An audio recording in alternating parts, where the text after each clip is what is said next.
Welcome to the Cramlington, Bedlington and Seaton Valley Local Area Council on Wednesday the 22nd of September at 4 p.m. So item 1 is apologies for absence. Councillors Daly, Shelvin and Taylor. Thank you. I understand Councillor Daly will try and make it later in the meeting if possible. I understand Councillor Flux, you need to leave at some point. Yes, Chair, I need to leave at 5 o'clock. I may be back fairly soon after that, but it depends how long it is. Okay, thank you for that. Anyone else need to leave at any point through the meeting? Yeah, that applies to myself too, Chair, in terms of having to leave with Councillor Flux.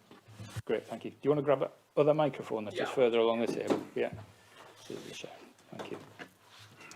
So item 2 is the minutes of the last meeting.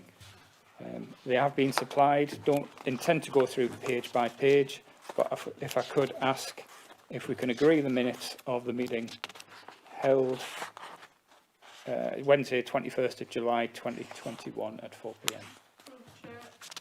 Thank you. Have a seconder? Thank you, Councillor Flux. So item 3 is disclosure of members' interest. Do we have anyone need to disclose anything for what has been discussed this afternoon? No? Okay. Item 4 is public question time.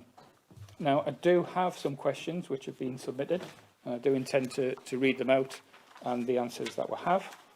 So, I've got a couple of questions, and they're both been submitted by Adam Hogg from Bedlington. So the first one is I noticed within item 8 on the agenda, the local transport plan programme, that NCC has paid for the micro resurfacing of Choppington Road in Bedlington to the sum of £80,000. Why is it that this has not been paid for by Miller Homes, who are currently building a large estate north of the Chesters, and as part of their works, they are distributing the road surface to provide services into the new estate and a new entrance? Further to the point of the resurfacing of Choppington Road, I would also like to ask, why is it the micro resurfacing seems to be in poor condition to drive on and feels very uneven, and this was done by a private company? Then the A192 from Morpeth to Hepscott Park, which has been done in-house by NCC, seems to be fine and done to a good standard. So with regards to the first part of the question, that's been raised with planning and the infrastructure team, and the area office team deliver the works on the ground. Use now procured some subcontractor, and contact will be made to Adam with regards a response on that, and he'll be contacted to respond to the first part about Miller Homes. With regards to micro asphalt, it is an excellent cost-effective way of surfacing a road that is predominantly of sound construction. The process seals the surface and improves surface texture against the ingress of water. When initially laid, it has a red hue to it and is quite often quite open textured. Once it's driven on, over a period of 3 to 6 months, the surface tightens and the desired surface finish is achieved. As with any product, we use a guarantee of the product is in place and any defects will be addressed in the maintenance period by the subcontractor. Second question Adam asks is that he understands the reason NCC are undertaking most meetings at County Hall without public attending and during the daytime due to COVID risks. However, when the government message seems to be, let's get everything back to normal, will NCC be recommencing meetings which includes the local area council, more public in both venues and time, or is NCC taking a careful approach, unlike the government, or waiting and seeing what happens with COVID? Obviously, we can only respond with regards Northumberland County Council and with regards to the local area council. So, on that response, we've been guided by John Froud, who's the Health and Safety Manager at Northumberland County Council, with regards to the action being taken on public meetings and with the local area council. I myself was at a meeting yesterday with regards to the local area council review, and in that we discussed the issues that we currently have for taking local area councils back out on the road.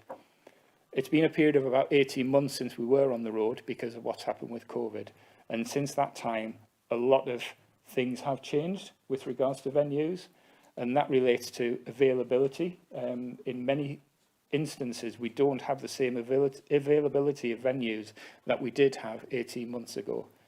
We need to assess accessibility to venues, parking and IT availability, because when we do go back out on the road, unlike before, we will be streaming all of the LAC meetings as well.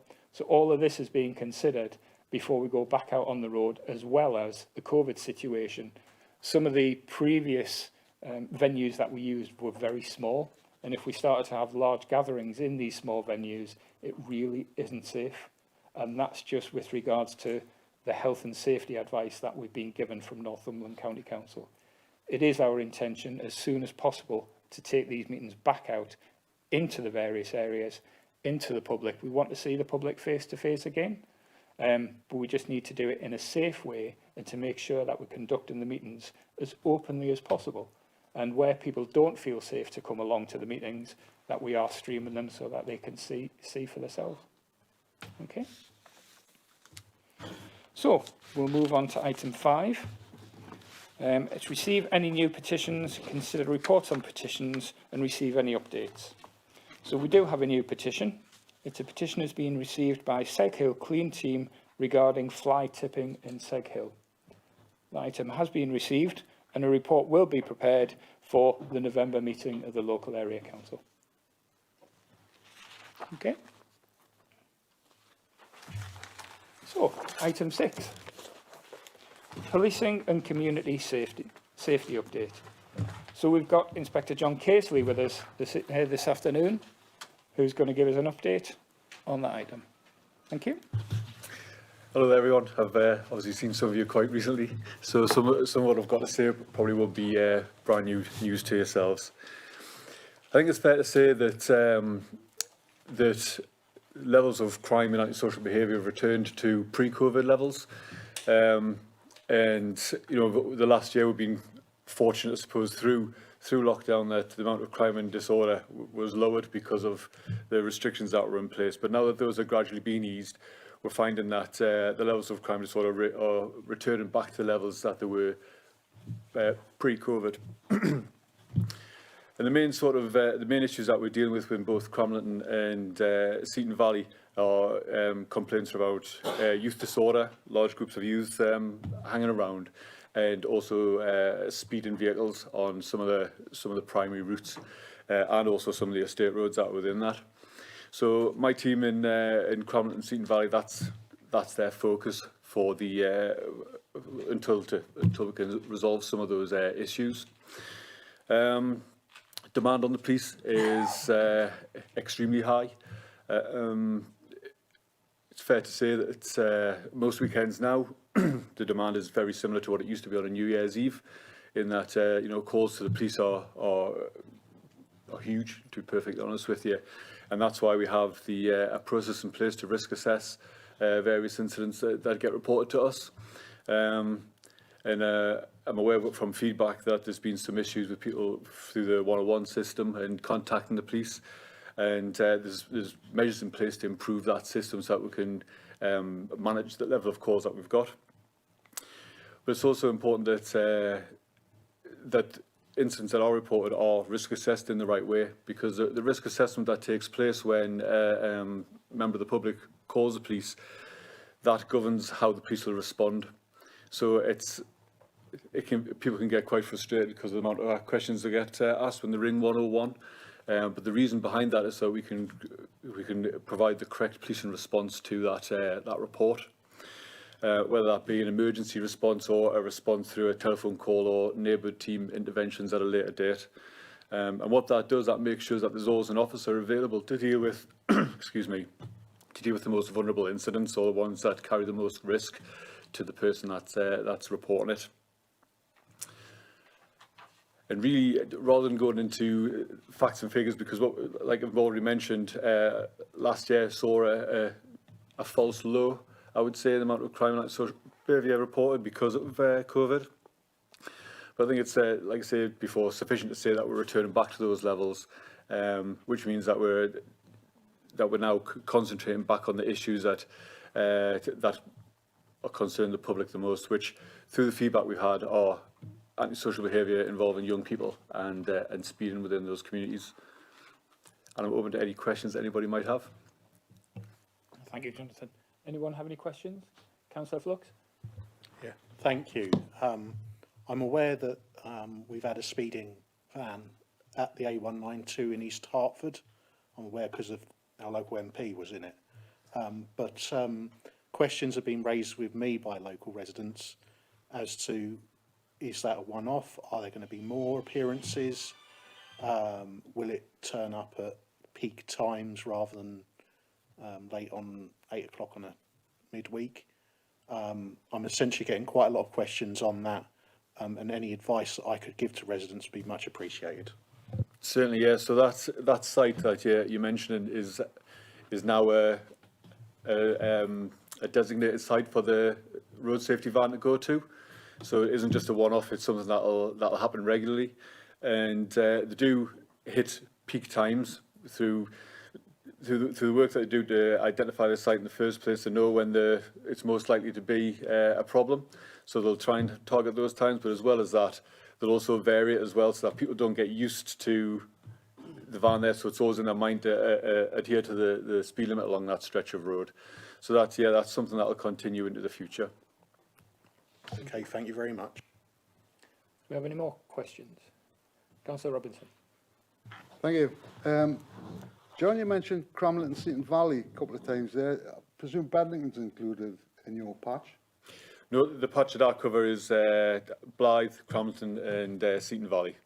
So I don't cover Bedlington myself, but I would say that force-wide we're experiencing the same sort of issues or the same sort of rise in demand in line with the COVID restrictions easing, and certainly I think that the issues that we get reported to us, or the community concerns around antisocial behaviour and speeding, are something that's echoed not just in my area but in Bedlington, Ashton, Morpeth and similar areas throughout the Northumberland area.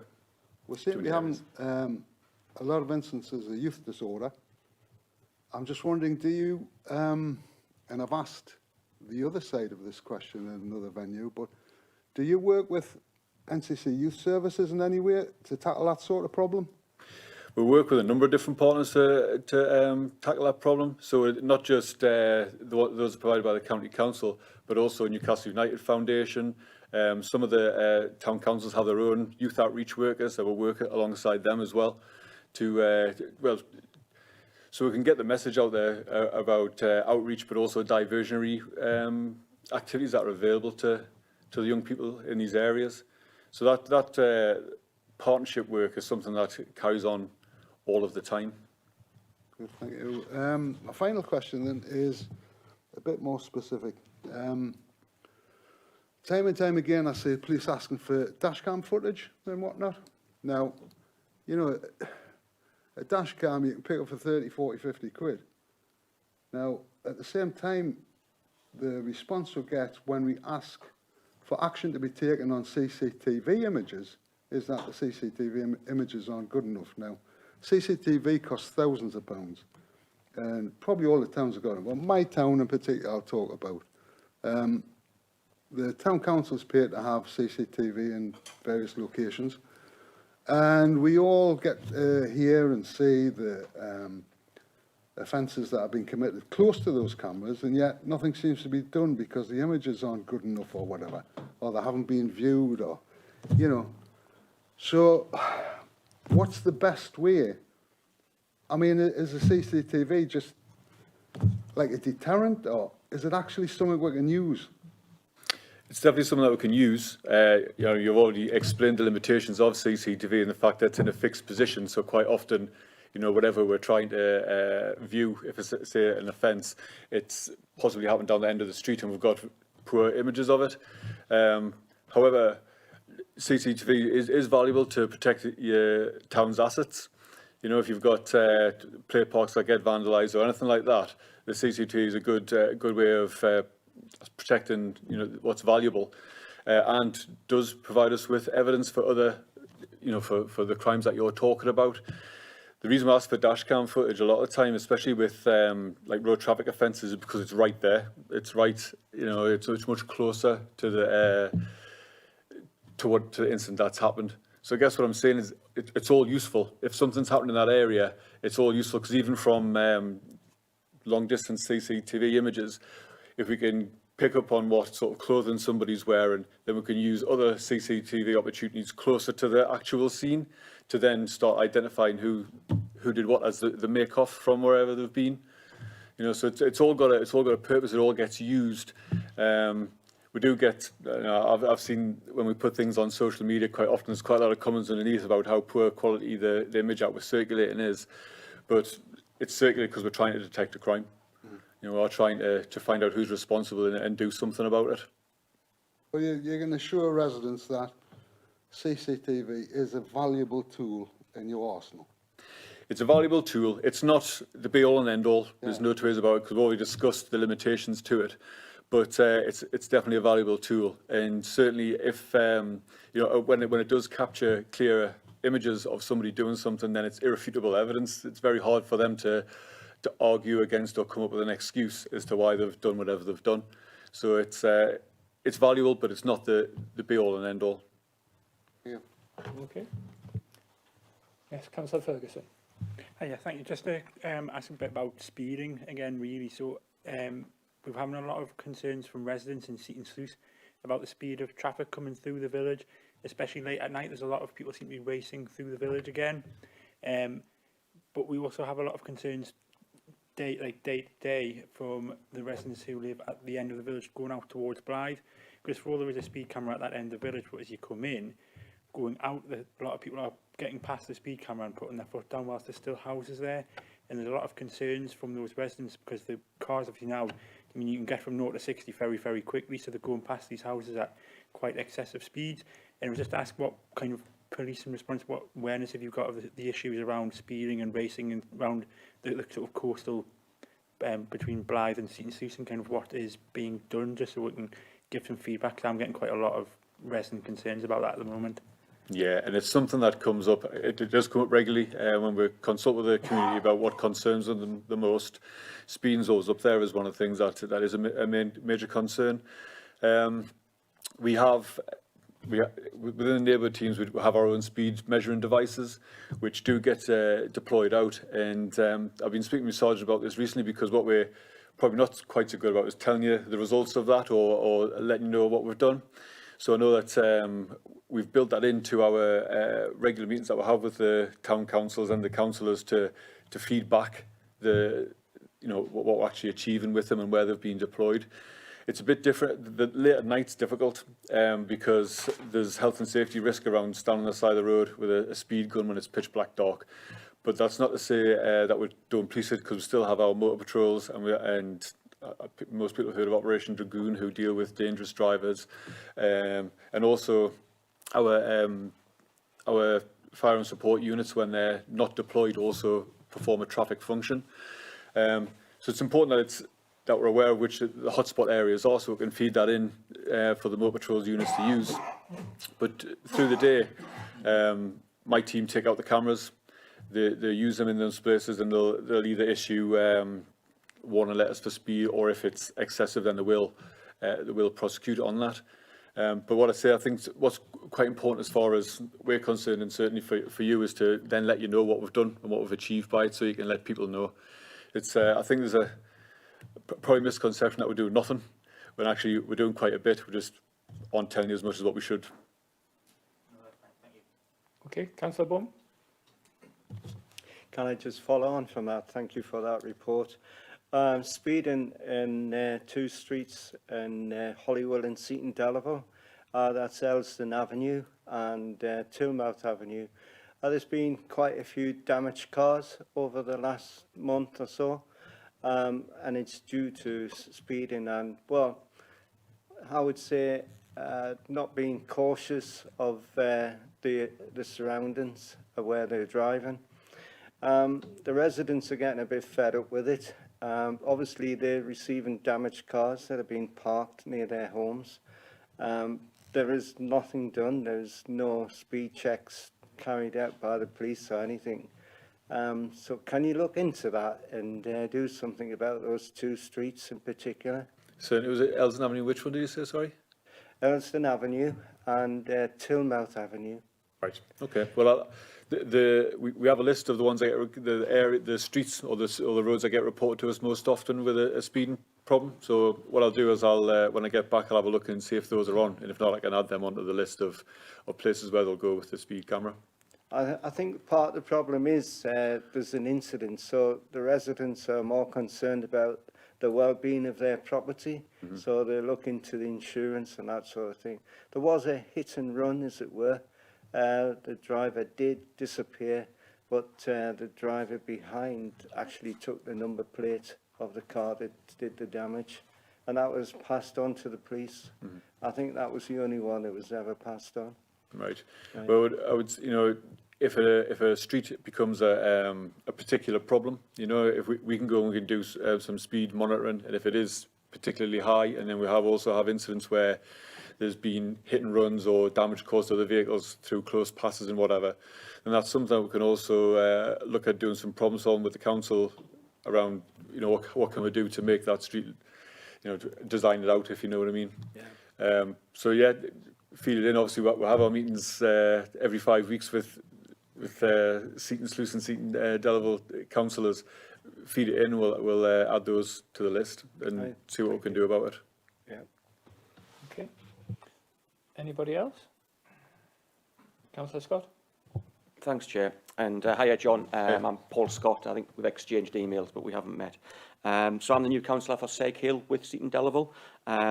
So since being elected in May, I've had quite a lot of correspondence from residents in Seg Hill regarding the approach into Seg Hill from Seaton Delaval. Obviously, if you come out of Seaton Delaval to 30 mile an hour, then there's a short stretch at 60.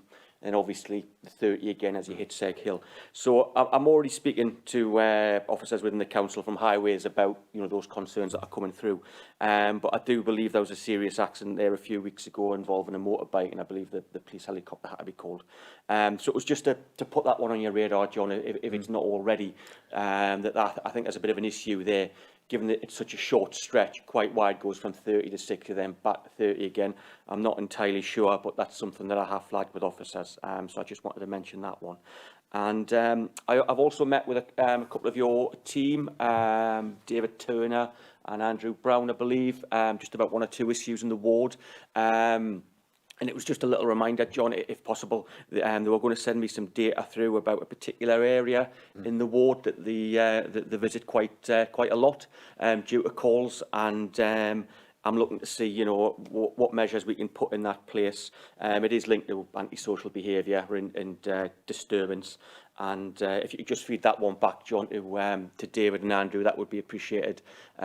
Just like, as I say, just some data in terms of how many times they're called out to this particular part of the ward. I'll not say where it is, but I'm sure David and Andrew will remember. Yeah, I know about your request, and yes, if you haven't had it, yes, I'll chew that one on so you get it as soon as possible. Thank you very much. Apologies. Okay, I've got just something I'd like to raise. I understand that the front-facing office in Cramlington, that was open Monday to Friday, is now no longer open. The phone that's on the front, on that wall, does that go through to 101, or does that go through to the officers who are stationed in the back there? Yeah, so the yellow weather phone that you're talking about on the front goes through to 101. Right, and I know that, as you've mentioned previously, and I know I have it raised regularly by residents about the difficulties with 101. Yeah. But as you know, and I'm not sure whether residents do, you can report things online. And I reported like a speeding motor vehicle on Dudley Lane the other day, and it was 15 minutes before someone actually rang me about that report and took that forward. And I think that was actually quicker than trying to get through on the 101 line itself. Yeah. So, and as we in our police liaison meetings have been told, if people identify speeding vehicles, they can report it. And if it's within 24 hours, you'll pick up on that issue. So I know we get a lot of complaints about speeding vehicles, but people are less likely to report it to the police. And you need to know about these issues and these incidents rather than just coming to us, because, yes, we can take action. We can put measures in place, but you need the report about the offenders yourselves to be able to take action. Yeah, that's right. And you know, again, as far as councillors helping with this, it's really it'd be really helpful to get that message out that you can report online, that you can go onto the website and make reports, because it does take pressure off other methods of contacting the police, and it also helps towards the waiting time when you ring 101. And you know, I don't think that your experience there would be unusual in the fact that it's actually been quicker for you to report online rather than on the 101 system. But I certainly know that the Police and Crime Commissioner is aware of the issues with those methods of contacting the police, and makes it her business to regularly receive updates on the improvements that are being made, so that service is how it should be. Yeah, great, thank you. Any more questions? No? That's great. I really appreciate your time for coming along today. And thank you very much. Thank you. Okay, thank you. So, it's up to you whether you want to say. Obviously, you're busy. Yeah, you're away. Thank you. Item 7, local services issues. Receive verbal update from the area managers, technical services and neighbourhood services. So, who's going first? Yep.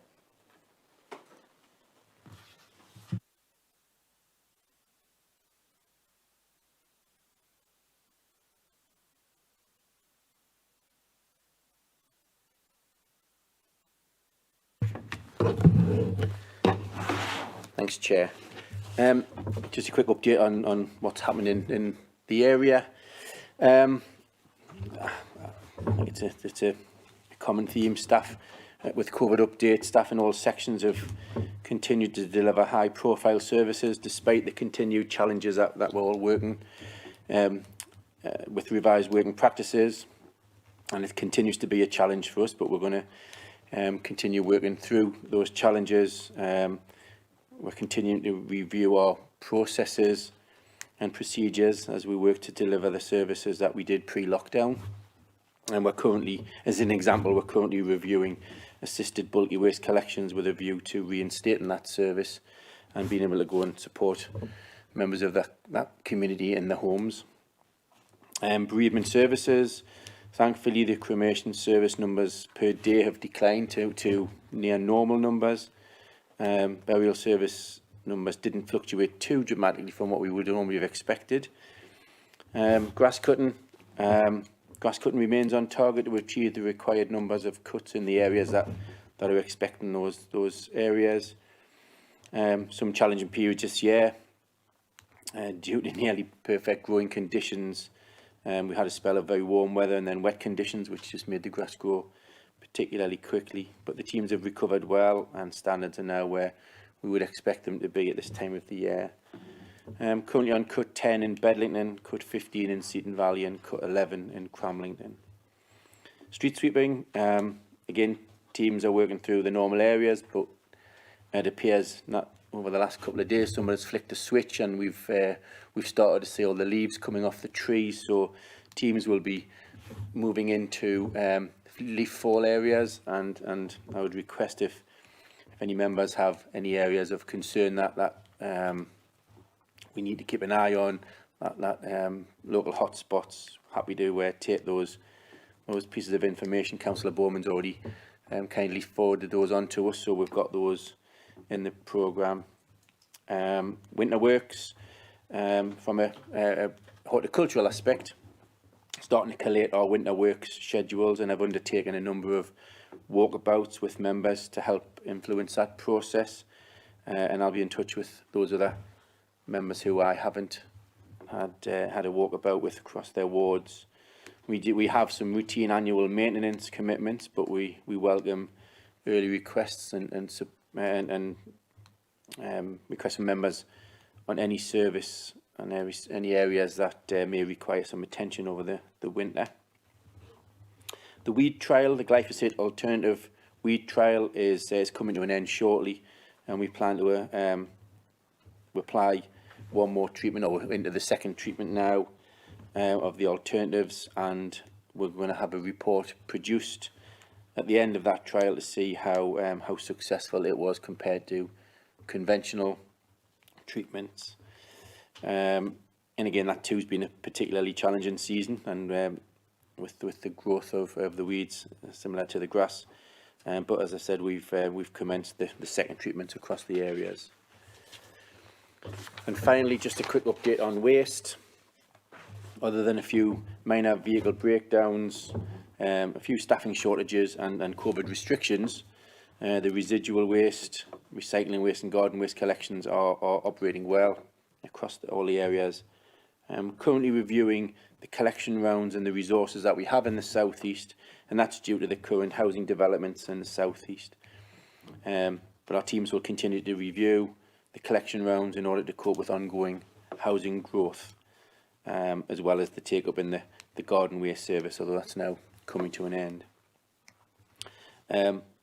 Bottle bank facilities, they continue to be used well, and we're targeting some additional collections in those areas that are showing high usage. Demand for bulky waste collections remains high, and we've created additional capacity in that service to satisfy that demand. And domestic waste tonnages remain higher than we were experiencing pre-lockdown, and operational adjustments have been made in an effort to cope with that demand. But it still remains a significant challenge for the service, as well as the additional houses that are coming on stream in the southeast. And that's a quick whistle-stop run of the neat and waste teams, Chair. Thank you, Tony. Do we have any questions? Councillor Bowman, you just got there first. It's a technical question.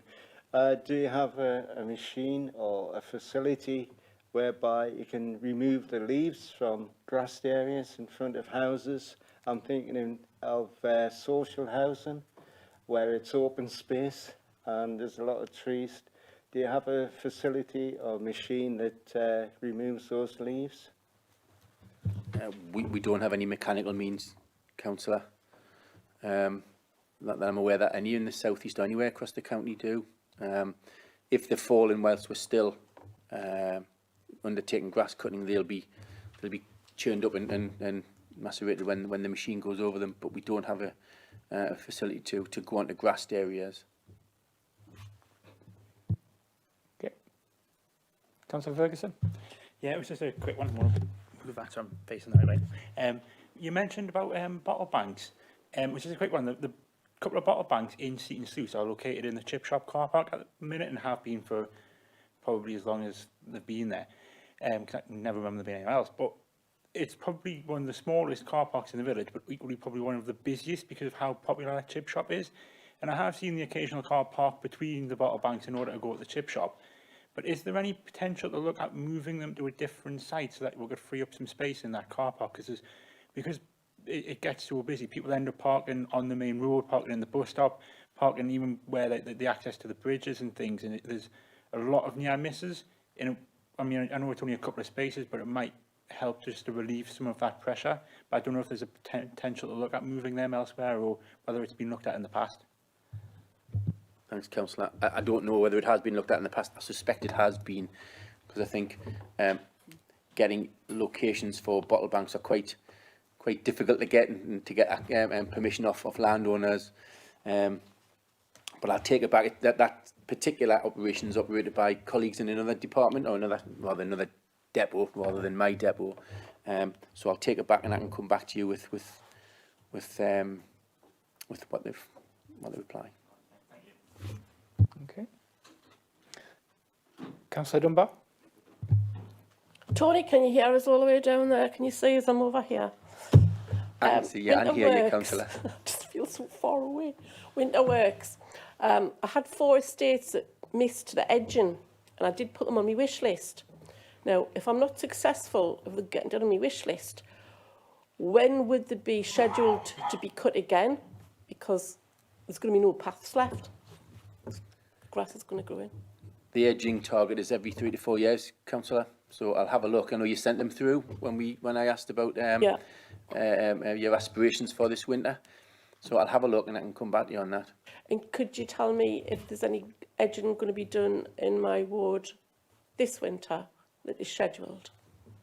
I don't know the exact schedule at the minute, but I can come back to you, certainly. Well, if I have Gurney, it's going to be the next two estates, Parkside estates.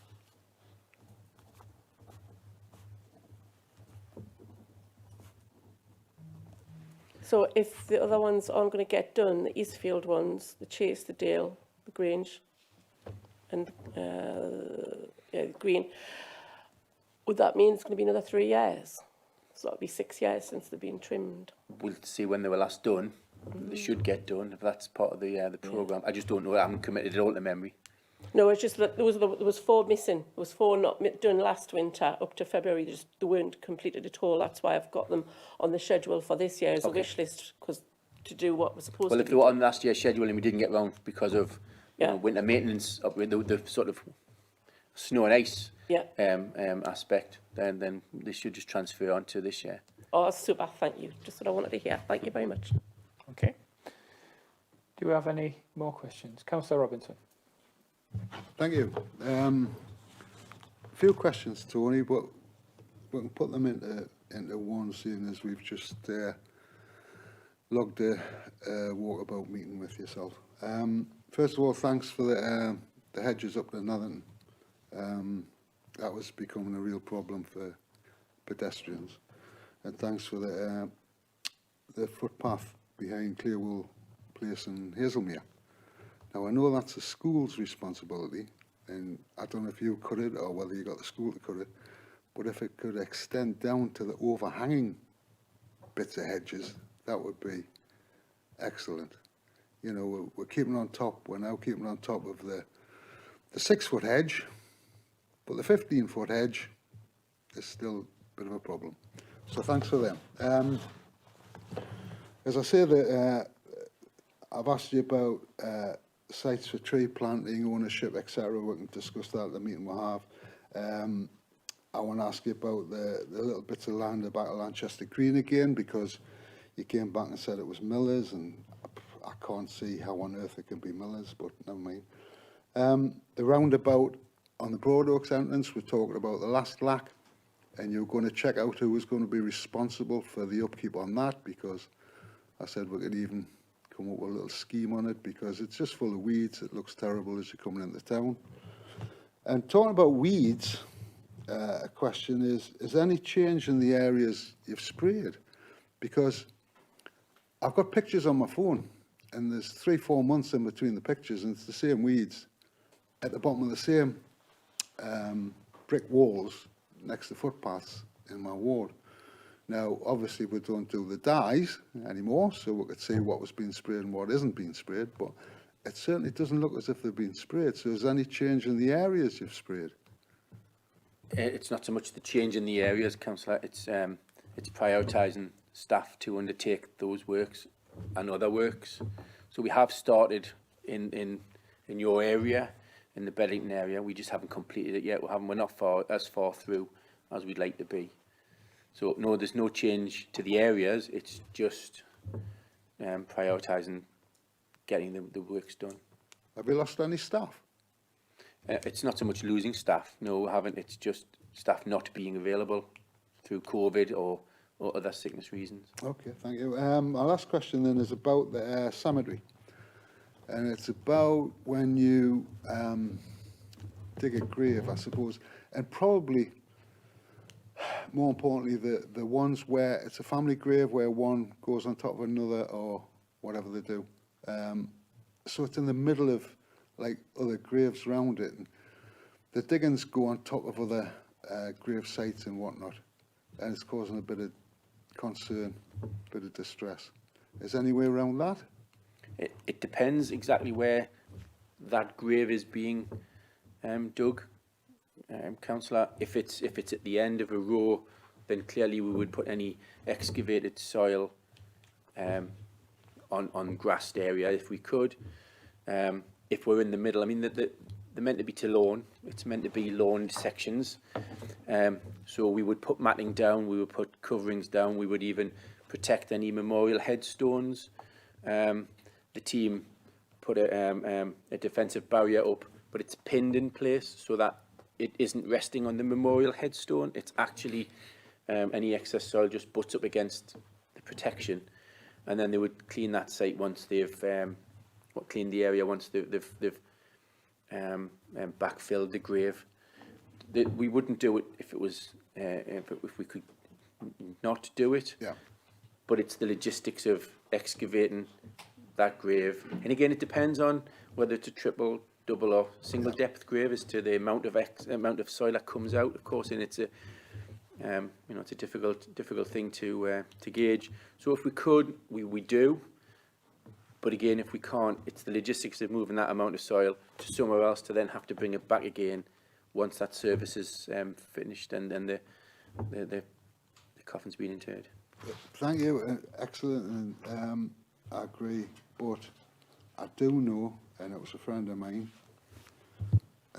you dug a grave and put the diggings on another grave where there was ample space behind, so I presume it was just the case of the digger being able to reach next door and not behind, if you like. So, you know, that caused a bit of distress as well. It's obviously going to cause distress when people go up and see a family grave with a load of soil on top of it.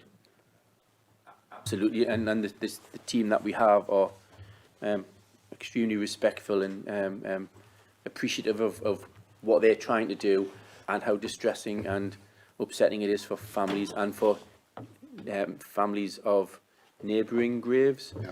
It's we're trying to do the best without upsetting anybody unnecessarily.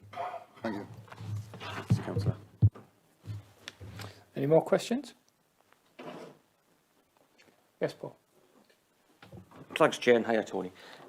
And first, Tony, thanks for the walk around the ward the other week that we did, which was very useful. Quick question, which I've touched on before, but it also applies to one or two colleagues. Obviously, there's a trial taking place within Seaton Valley to leave certain areas uncut, as we've discussed. Certainly in Seaton Delaval and Seg Hill, it hasn't proved to be massively popular. So, you know, I've stressed previously that you know, yourselves alongside Seaton Valley Parish need to have a good look at that at the end of the trial period, which would be useful. But I've also had a query about an area which I think might form part of the pilot, Tony, but I wasn't sure. It's from the Keel Road into Seaton Delaval on the left-hand side, next to the path. So the verge has been cut next to the path, but that's quite a sort of wide area of grass which has been left long. I just wonder, is that one of the pilot areas, Tony, or is that just something completely different? It's an area that we had wildflowers in there a couple of years ago. I'm not sure that it is part of the pilot, as opposed to just leaving it to grow naturally and not need to cut more than a cutting deck's width to prevent any issues regarding sightlines and traffic issues. But I can come back to you on that if it is, because at top of my head, can't remember. Yeah, that would be useful. It's just, I say, I've had a query from somebody asking, you know, if and when it's going to be cut. That would be useful. Okay, are we all done? All right, thank you very much for that, Tony. And Thanks, just Chair. at the right time, we'll move on to Mick Carl. Fashionably late, sorry about that. Got tied up with another meeting. Obviously, Mick Carl, the Area Highways Manager for South East Northumberland. Basically, a brief update. All the highways inspectors and maintenance crews continues to work inspecting, fixing potholes and making safe repairs on Category 1 defects across the South East. Gully MTA is fully deployed dealing with reported issues in cyclic maintenance. We've had larger patching schemes in the following location: Dorchester Court, New Hartley, Mill Lane, Seg Hill, Front Street, Bedlington, Grenville Court, Cramlington. And we've planned works and we've identified and programmed footway and cycleway patching to be carried out in September/October, and we'll continue to maintain carriageway patching throughout all this.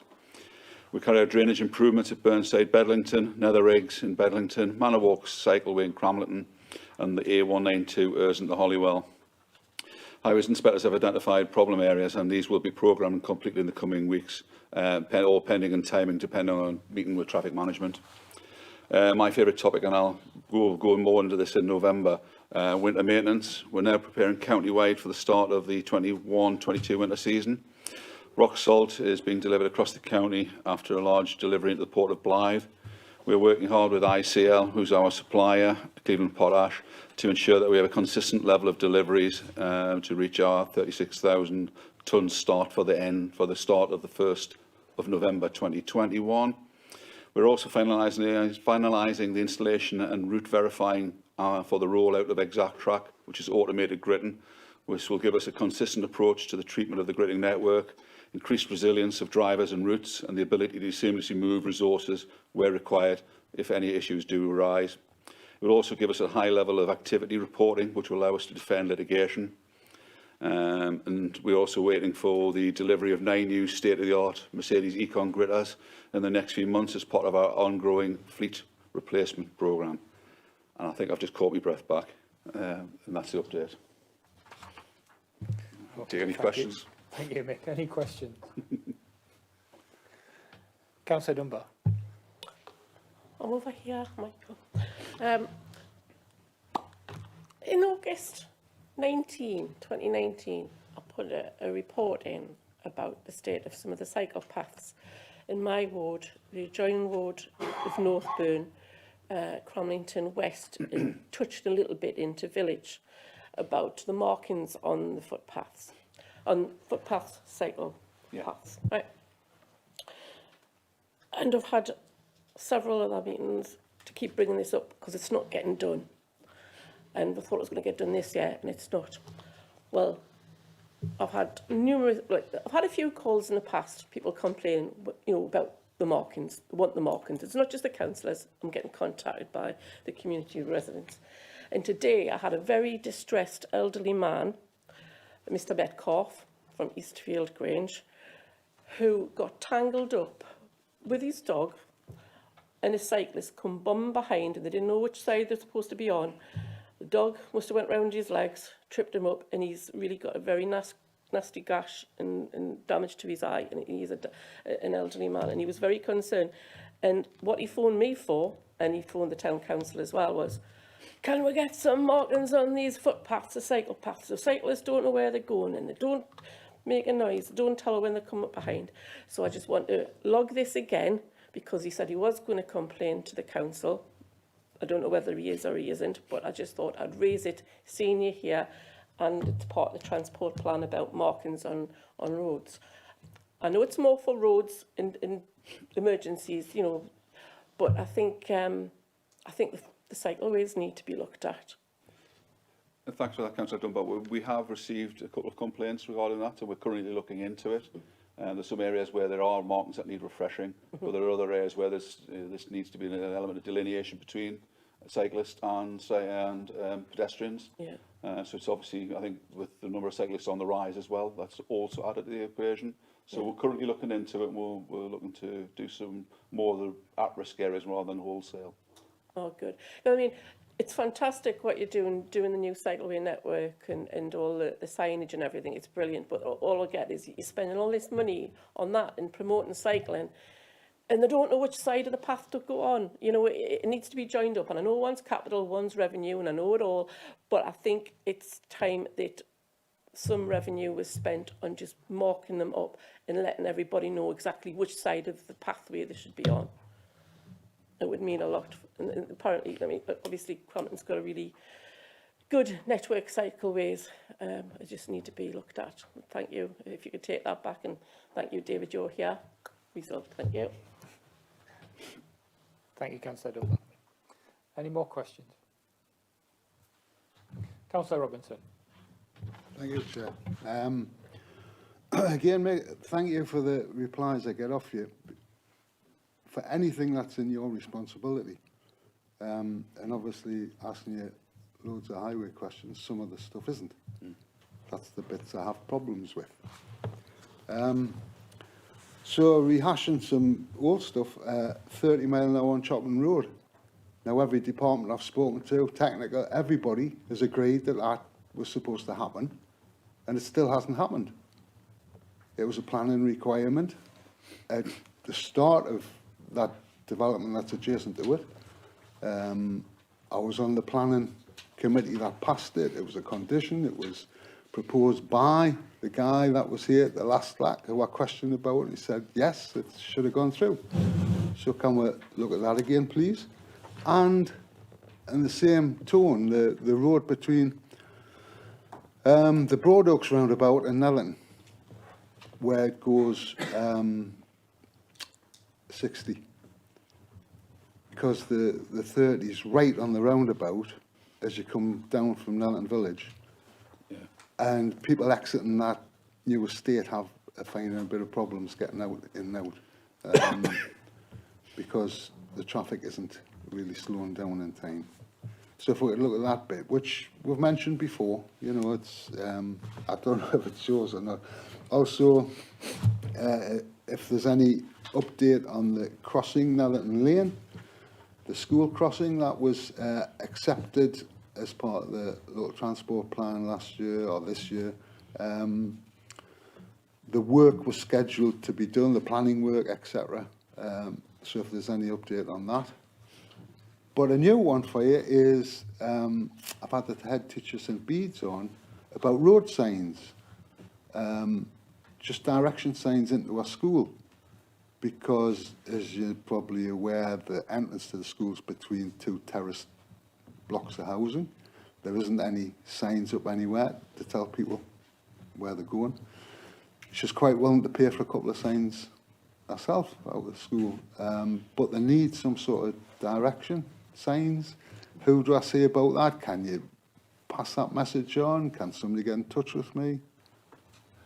Councillor, thanks for that. But as you've passed these to us in the past, I have moved them on to get a response to you. Yes. And I'll chase them up again. Yes. With the one that you brought, I'll take that one up personally with the head teacher, and we'll look into what the requirements are and what we can legally put out. Excellent, thank you. She has tried past couple of years to get these signs up with, but got nowhere with them. If I speak to her, I'll find out who she's spoken to in the past, and we'll try and tie all those ends together. But the other three I'll pass on to the relevant department and get them to respond to you. Thank you. Cheers, mate. Thank you, Councillor Robinson. Do we have any more? I've got one, Mick, and I'm hoping you might be able to maybe shed a bit of light or provide a bit more clarity on this. So, Councillor Flux is going to look at me on this one a bit. So, recently had an email response back off Chris Mead, and it's with regards to the developers providing a Pelican crossing on Station Road at the back of Manor Walks, beside the Benicia development. So apparently there's a surety issue with Bellway, who was supposed to be providing this, and this is where I'm stuck. I'm not really sure what they mean by a surety issue. So they're now looking at contacting Benicia, who are doing the other part of the development there, to see if they will sign off on it. Now, as you're here, I just thought I would ask to see if you understand what they mean by a surety issue with Bellway. Some sort of bond. And he's looking at David Locke there to say, Yeah, no, I was just thinking, by the surety, and you only assume it's some sort of bond that's in place to carry out these maybe Section 106 type works afterwards, or whatever this category this falls into. But the original response I got, because they've agreed they're putting a crossing there, yeah, and the original response was, oh, they're going to do it when they do the rest of that road, you know, work. Yeah. And I said, well, I'm not waiting for that, and it's got nothing to do with that. We need the crossing there.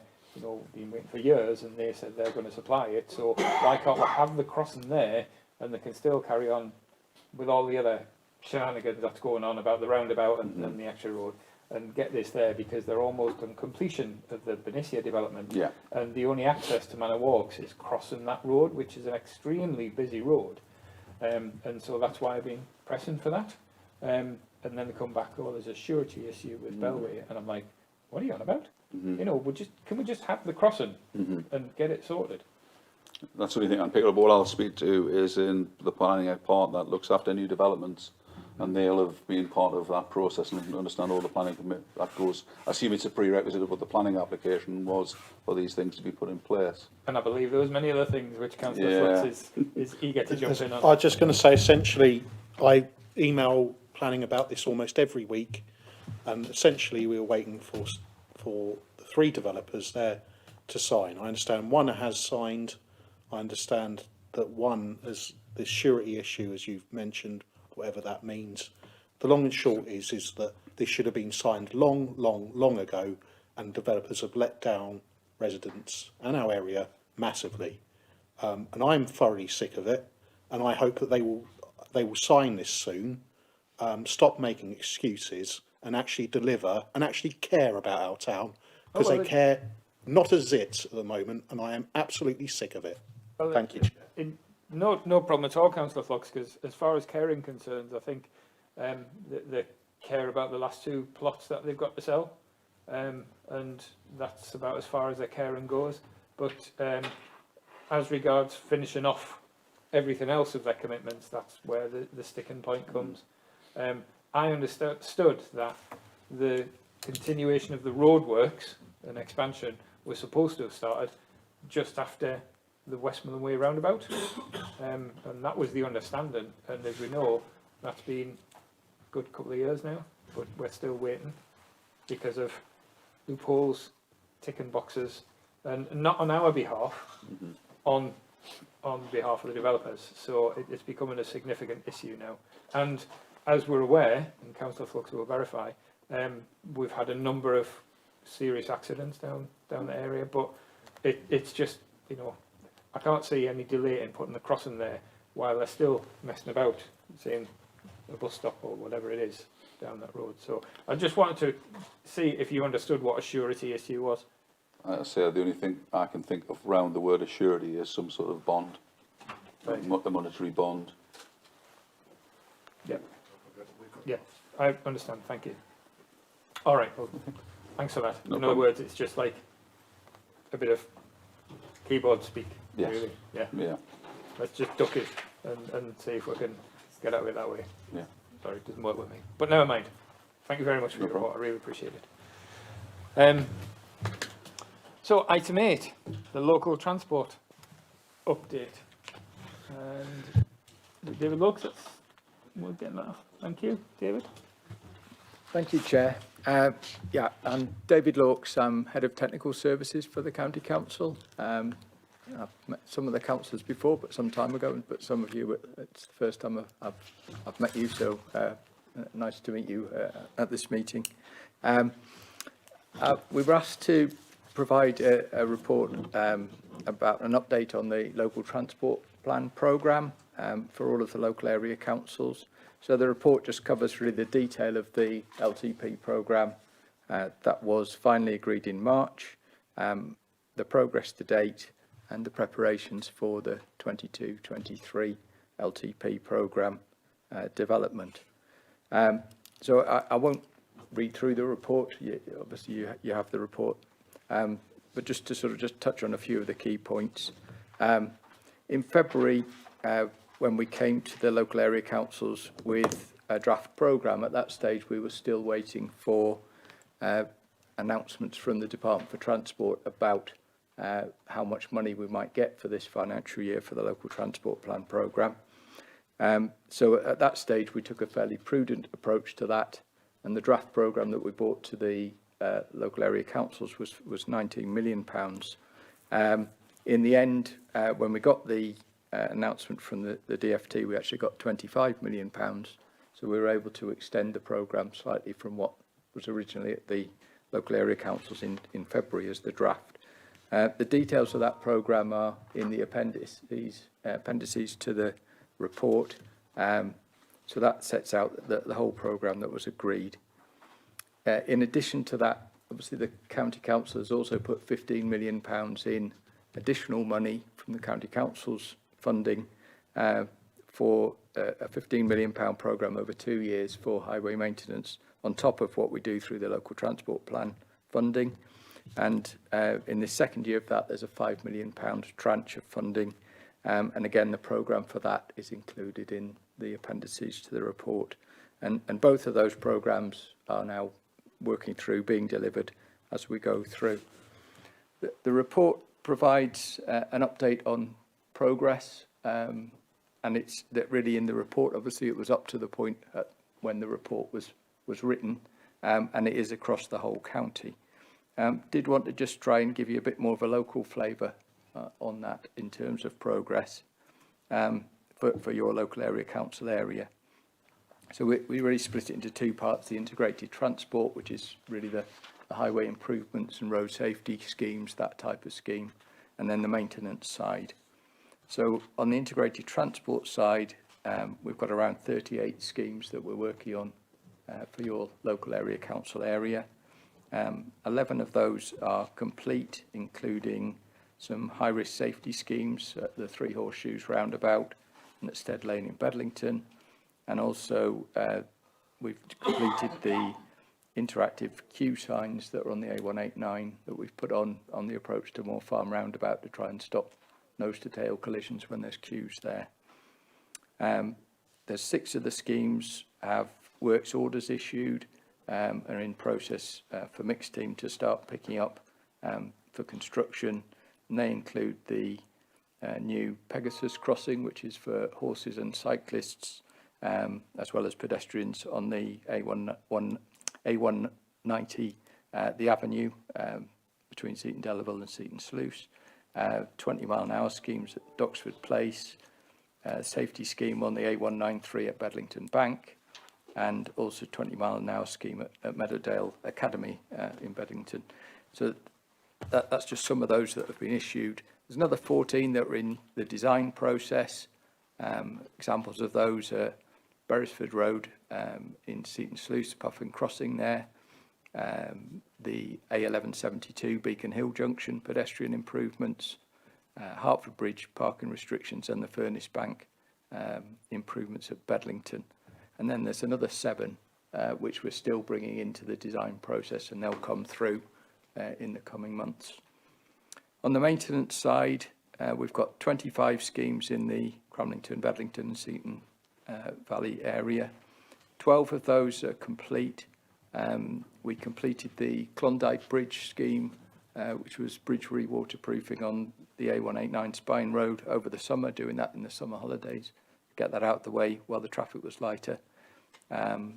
We've completed schemes at Fisher Lane Roundabout, Cramlington, Cumbrian Road, Stead Lane in Bedlington, and a microsurfacing programme of a number of schemes across Cramlington and Bedlington, and the surface dressing scheme from the county boundary to Holywell is also complete.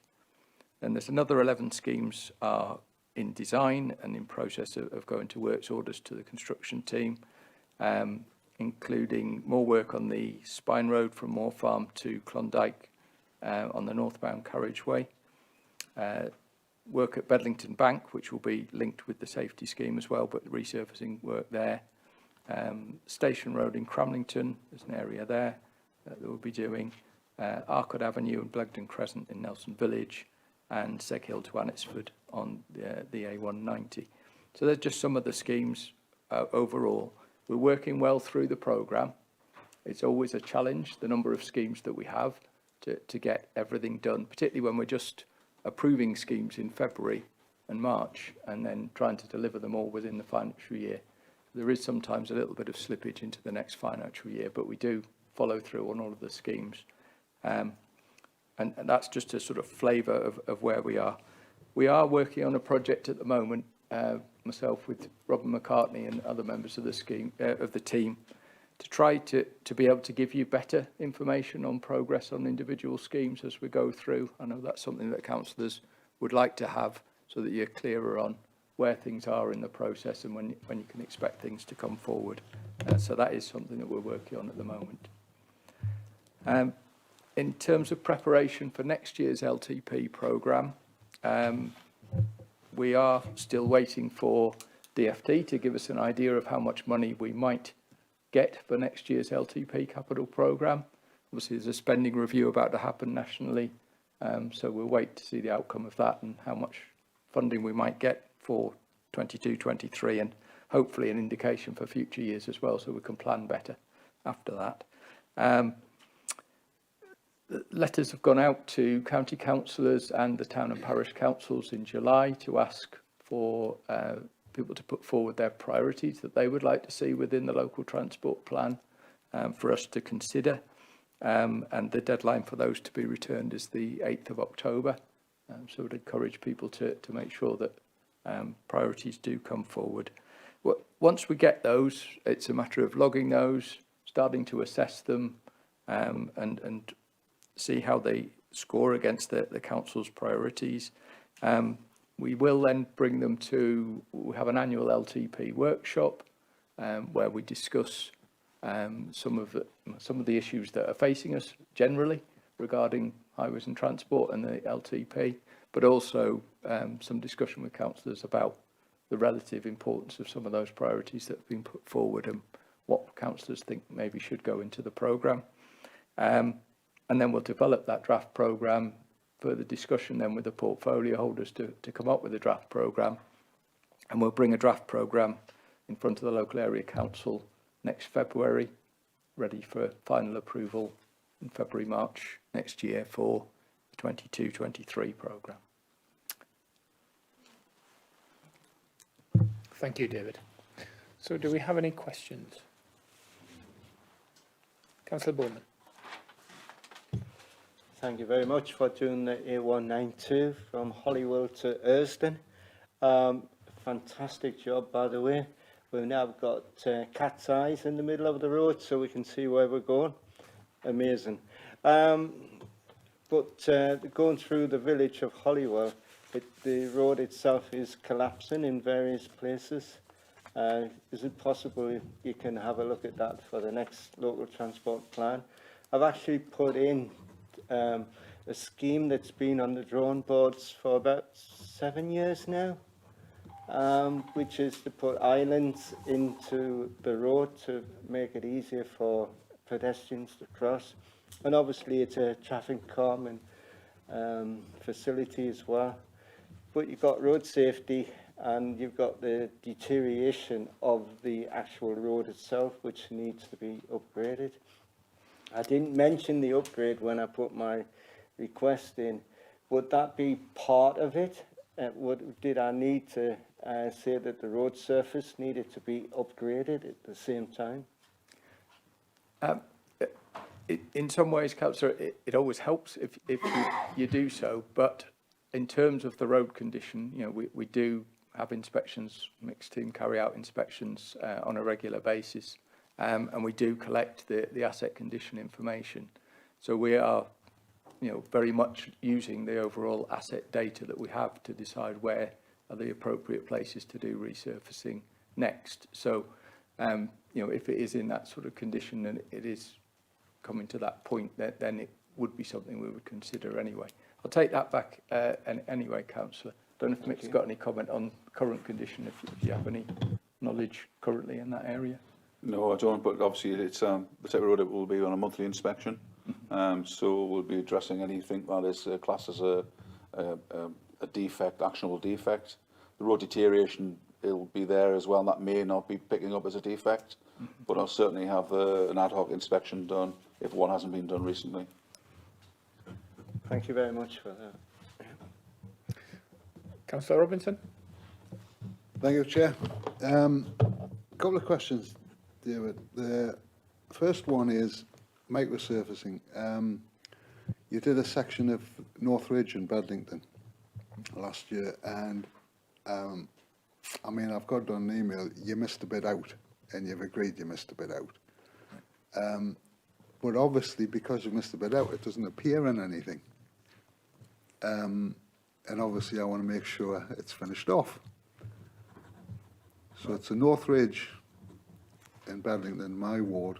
There was just like a road down into a cul-de-sac, but the road itself's breaking up, you see. And obviously, in the winter, it's impossible for residents to get up and down there. That was one question. My second question is about this road safety scheme you've got in the A193 Bedlington Bank.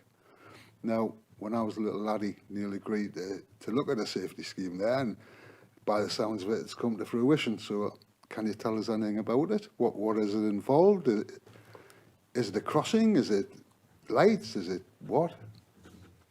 I don't have the full detail, I'm afraid. So I'll have to get somebody to come back to you on that, and I will do so. I'll get somebody to come back and explain exactly what the scheme is. And no, the designers will have been looking at it because, you know, it's quite a difficult alignment through there.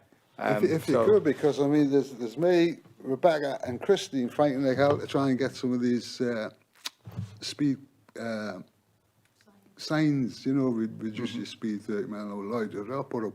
Well, if you're going to do something better than that, then, you know, we need to know about it. Okay. Yeah, I'll get the detail for you. Thank you. Councillor Dunbar. Right, I don't know if I've got the right people yet to ask this. Do you think more money should be going into the maintenance of footpaths? And I say this because I've got a reason. In Cramlington, I'm sure it's going to spread into Bedlington and other areas quite soon. All of Cramlington's footpaths are being dug up for the broadband, which is very good, and it's very good for the community who want it. But the state of the footpaths after they've done it is to be questioned. And I'd like to know, do highways have an input of the inspection of the footpaths, or is it left to street works? Street works officers or highways officers? Because I think there's a difference of opinion between what street works think is acceptable as a result of the work done and what the highways inspectors. Could you answer me that? Because I'm getting an awful lot of correspondence and verbally approached in pubs and foot when I'm walking around. It's always difficult when the utility companies are working in and around our highways. And I think that the difference of opinion that you mentioned is probably because the street works inspectors are very clear on what the national specifications allow and require the utility companies to do. I think all of us who, including the street works inspectors, all of us who work in highways would like to see requirements on the utility companies to do more when they do the reinstatements. But we've got national requirements that they have to work to, and providing they meet those specifications, then what they do is acceptable. So the street works inspectors will be doing the job to make sure that what is done is in line with what the national specification requires them to do. But we can't make them do any more than that. But it is an interesting issue that is coming with the broadband coming through at the moment, because it's one of the questions we've just been asking is about, do we delay some of the works we were thinking of doing in some of the places because we might find in 2 years' time that the broadband comes through and starts digging up where we've been working. It's always a difficult balance as to should more money be spent on footways than carriageways than other areas. It's the most difficult thing, I think, to judge is how do you determine the split of money across all of the different assets that we look after? Mm-hmm. So whether it be streetlights, bridges, landslips, roads, footways, cycleways, safety fences, it's sort of easy to look at all of the carriageway length and go, well, actually, we should prioritise it and we should spend, within the money we've got for carriageways, we should spend this on these lengths. When you try and determine how much should you spend across all the different types of asset, it's a much more difficult judgment choice. I think the way we're looking at things, we're very much trying to encourage people to walk and to cycle, and I think there does need probably to be a bit more of a movement to more on the maintenance of the footways and cycleways than there has been in the past. Yeah, I would agree with that. I think it came more to light during, obviously, the COVID lockdown, where people weren't travelling around in cars because you couldn't go very far. And again, I'm very open for people to contact me anytime, night or day, and they do. And I had a lot of concerns of people were having falls and trips, and that was over like the roots on the footpaths, bulging up. So I had a few of them dealt with, and they were done very quickly, and I commend all the teams for that. It's just, I think, with this new way of digging the channels in the footpaths, and they use this tiny little, like a rhinoceros's horn, to dig up this tiny little channels. What sometimes is happening, they're catching on the side of the tarmac and they're lifting it up, and it's not going back down. So now it is going to be really bad, and I'm really concerned that some attention may have to be made to the footpaths over the winter period if it's icy, because I think there's going to be more puddles, and I think they're going to freeze over, and I think it's going to be a real danger. And I've had a lot of people saying that to me, and I do inspect all of my estates as that's happening, because I'm finding issues and raising them to get the virgin replaced and stuff when it hasn't been. So I really think that a look at maybe putting some more money into footpaths. As you say, it's all about walking and cycling now. But I'll also get the Streetworks team to contact you just to make sure that what is being done is right, I've had and meetings it's, with Streetworks. I'm very happy that she's on the ball in doing the work. Okay. And I've had meetings with the contractors as well to raise some issues. It's just, I just want to know whether highways were happy with the way the street works. And you've said there's different standards. And I think that I'd like highways to have a closer look with their inspection team to see what they think of the resulting state of the footpaths are. Please, thank you. Thank you, Councillor Dunbar. And David, it's very interesting what you say there about, you don't know when you're doing work on the footpaths, who's going to come along in 2 years. I think you need to narrow that time frame. And when you're talking about a few months, when we've laid a new tarmac, when we've done flag to flex, and then a couple of months later, it's all being dug up by these utility companies, that's when it becomes an issue.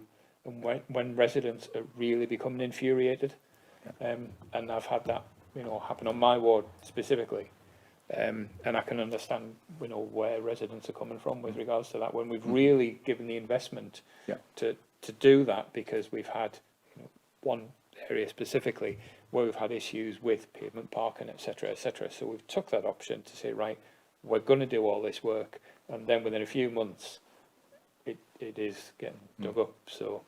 I can understand where they're coming from. Do we have any more questions? Because I know I've got a couple here. Right, so you mentioned about the Klondike Bridge on the 189. So this is like the second phase of work. Is this it? Is there a third phase, fourth phase? as far as I'm aware, I think that's it. I think that was the finishing off works that we need. Because obviously, there's no question it causes significant disruption. So I'm hoping that when this work is done, when and I know we don't know what's going to happen in the future. Something could be found, but we did know that there was going to be two phases. I just really hope that this is it, sort of thing.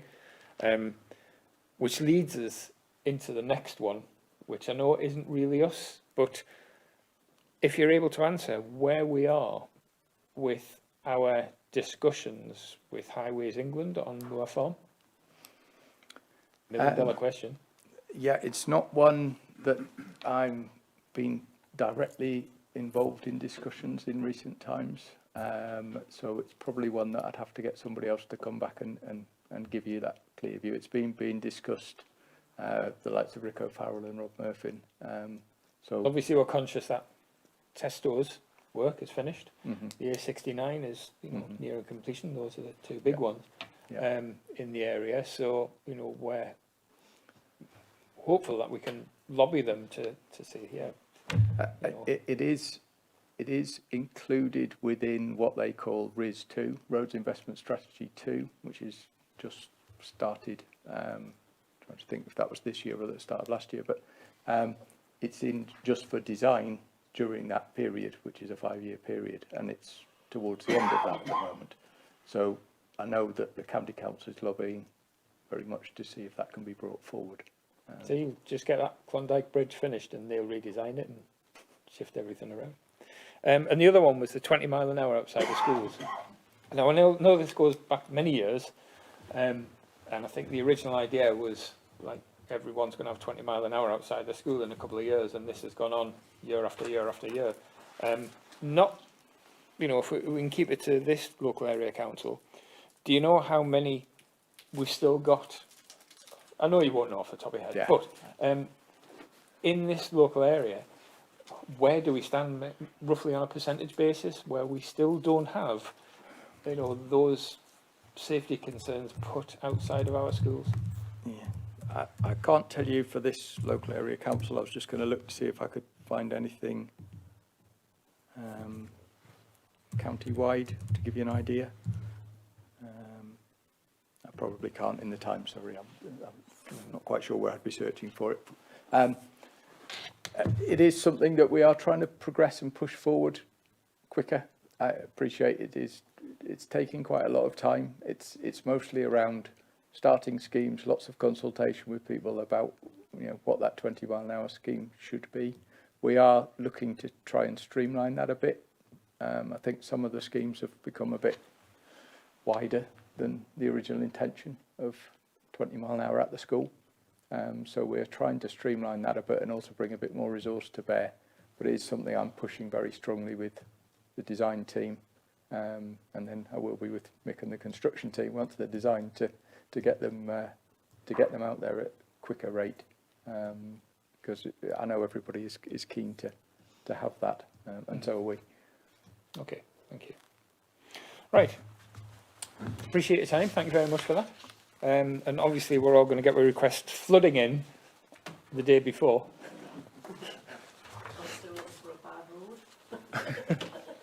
I can offer you some of mine. All right, we really appreciate that. Thank you very much, David. So item 9 is leasehold reform.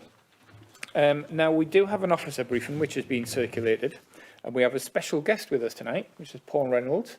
He is an estate agent from Cramlington, but he's also a specialist. I'm going to say a specialist in this area because he does have a great amount of experience with regards to leasehold issues. And we've asked him along to go alongside this report and to give further explanation with regards to the leasehold concerns, leasehold issues and problems.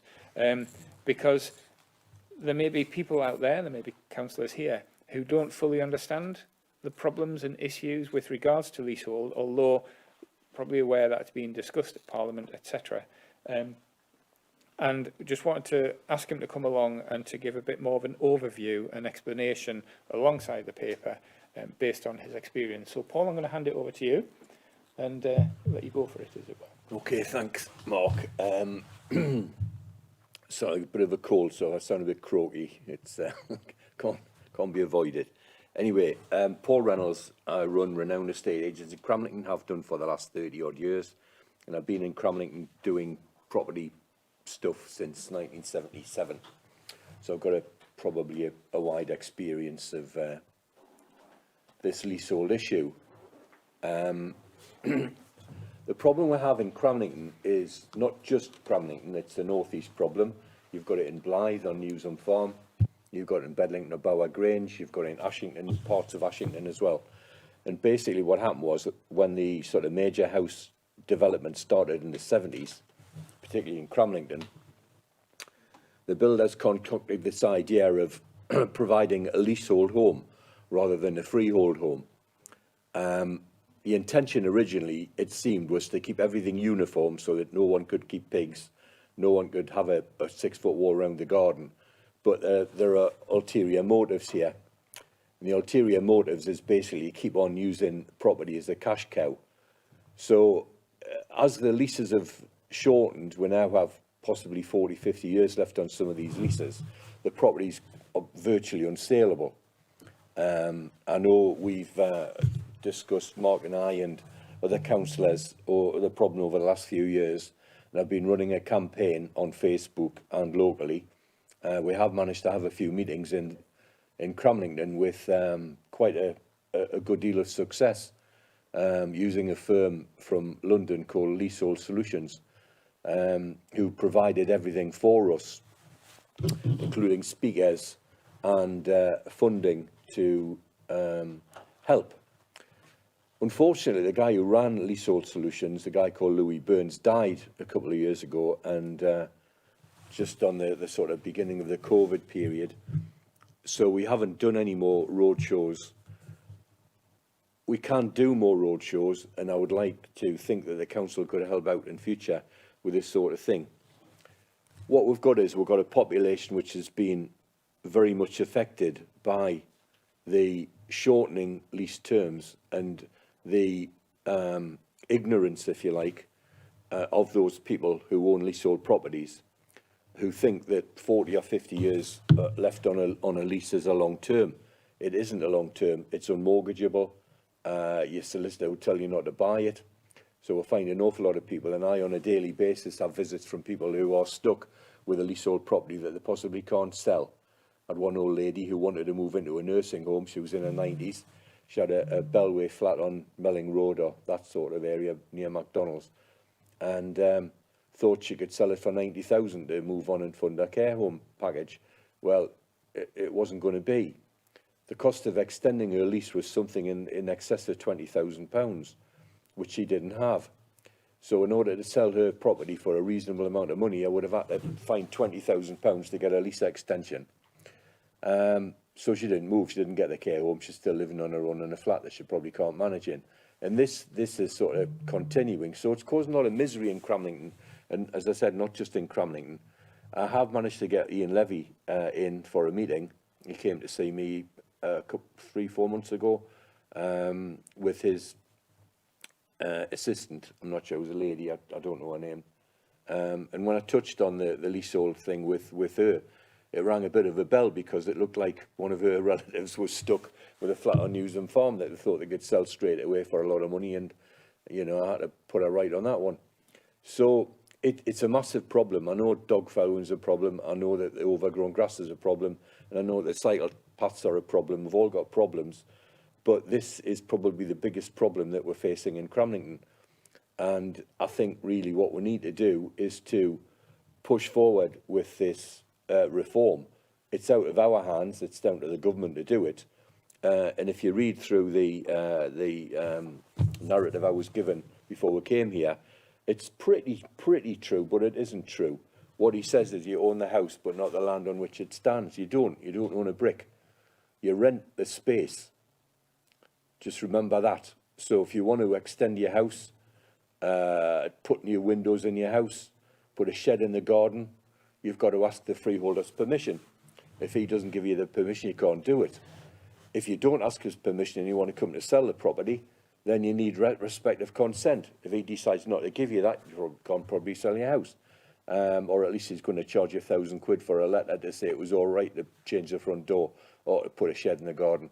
So very much a trap, leasehold.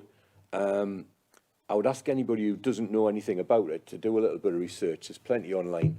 If you go onto Facebook, if anybody's on Facebook, there's an organisation called the National Leasehold Campaign, which is run by a nurse and a couple of girls who live in the northwest of England, and they've been stitched up by builders who sold them a leasehold property with doubling ground rents. So the ground rent started at something like £250, but after 10 years doubled to 500. Well, if you keep on going through that one, you end up with a massive amount of ground rent. So, you know, this was all, if you like, glossed over by the tame solicitor that the builder used. We've already had a mention of how builders basically looking at the last 2 plots they've sold, and I think that's generous. They're there to make money. You may have all seen the guy from Persimmons being interviewed on the BBC when he was asked how he justified the £75 million bonus he got that year, and he quickly sort of exited stage left without giving an answer. The answer to this is probably because the Help to Buy schemes funded the builders over the last few years. And whilst the Help to Buy scheme has helped a lot of people, it's also damaged a lot of people. So it is a massive problem. I could sit here all week and give you personal examples from people who've been affected by this. One of the ongoing problems we're having in Cramlington, I think, is the advent of what has been called shared ownership, where you can get a percentage of a property. The government are pushing this anything from 10% up.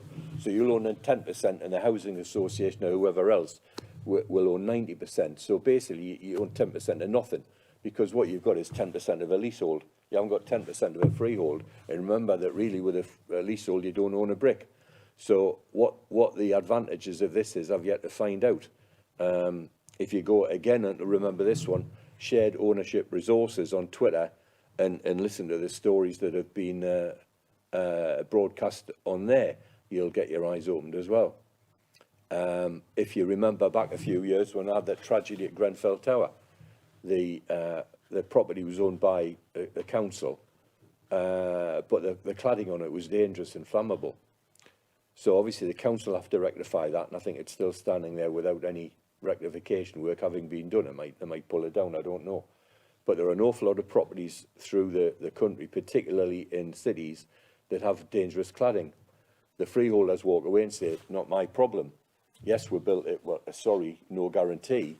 So the leaseholders are all having to fund the repairs, having to pay for waking watch for, you know, watchmen at night to make sure there aren't any fires breaking out anywhere. They can't get insurance, and those flats have got a nil value, causing bankruptcies and all sorts of stuff. So it all comes back to leasehold. Leasehold was invented probably, I don't know, and invented's probably the wrong word. It came about in the very early days after the Norman conquest, when, you know, Earl of this and Lord that and the King of the other decided he would carve a bit of land up and give it to his mates who were barons and so on and so forth. Now, whether you're a Tory or you're not a Tory, obviously that you've got to realise that a lot of the power in this country still remains in those people's hands. The Duke of Northumberland, Blagdon Estates, they were big players in the early days of Cramlington, because probably Lord Ridley owned most of the land that now constitutes Cramlington. So you can imagine all the sort of smoke-filled rooms and the little dodgy deals being done at the time. I'm imagining this, of course, I've got no proof. But if anybody knows Klondike in Cramlington, does anybody know Klondike in Cramlington? Hastings Street, Percy Street, Ridley Street, all named after those esteemed mine owners. Now they were sold in 1894 on a 99-year lease at a 3 and 4pence a year ground rent. Now, I'm old enough to remember when those leases ran out, and it caused a lot of problems because you basically give your keys back to the freeholder. And I remember one lad, he bought a property out of the goodness of his heart, and there's an old guy used to knock around Cramlington and remove stuff on horses and carts. When you wanted your house moved, he'd come with a horse and cart. And I can remember him when I was a young lad, came here. And he lived in one of these houses, which was owned by, if you like, a benefactor who said, look, I'll buy that and you can live in it pretty well rent-free. But because he wasn't an owner-occupier, when the lease ran out, he basically had no right to buy the freehold, and he gave the keys back. Because the cost of the freehold equalled what the house was worth. In other words, a nil value.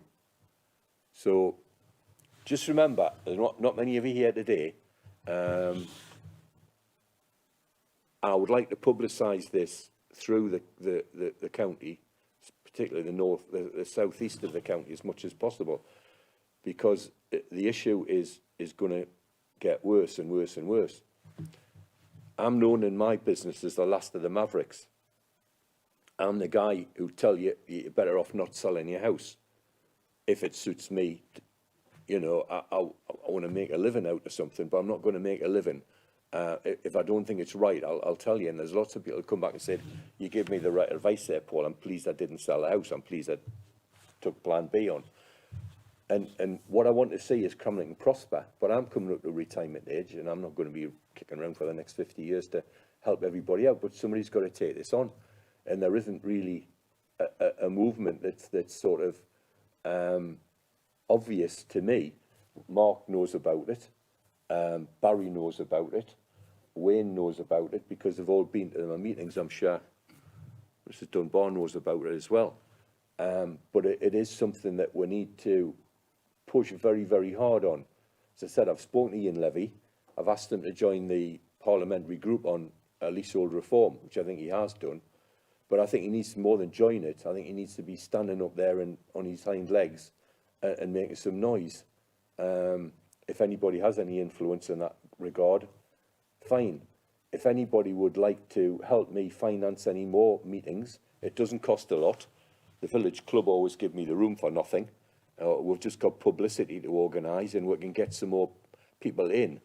And I don't want to be walking into somebody's house and they tell me that they've got a leasehold and they've got 30 years left and they don't understand that they've got a problem. And this is what I'm getting every day. I don't mind. I'm helping people out. It helps my business because I get known as the guy who will help you out, if you like, and that's what I'm there to do, as well as make a living. But as I say, I just plead with anybody with any influence in this regard. Yes, the leasehold reform that's going through, hopefully, if the barons and the lords don't sort of stymie it because it's going to cost them money, then it's not going to solve the problems that we have. What it's going to do, it's going to solve the new problems come around on newer properties. The one thing in here that is worth looking at is the fact that when you do a lease extension, you'd be entitled to a 900-year lease extension, not a 90-year lease extension.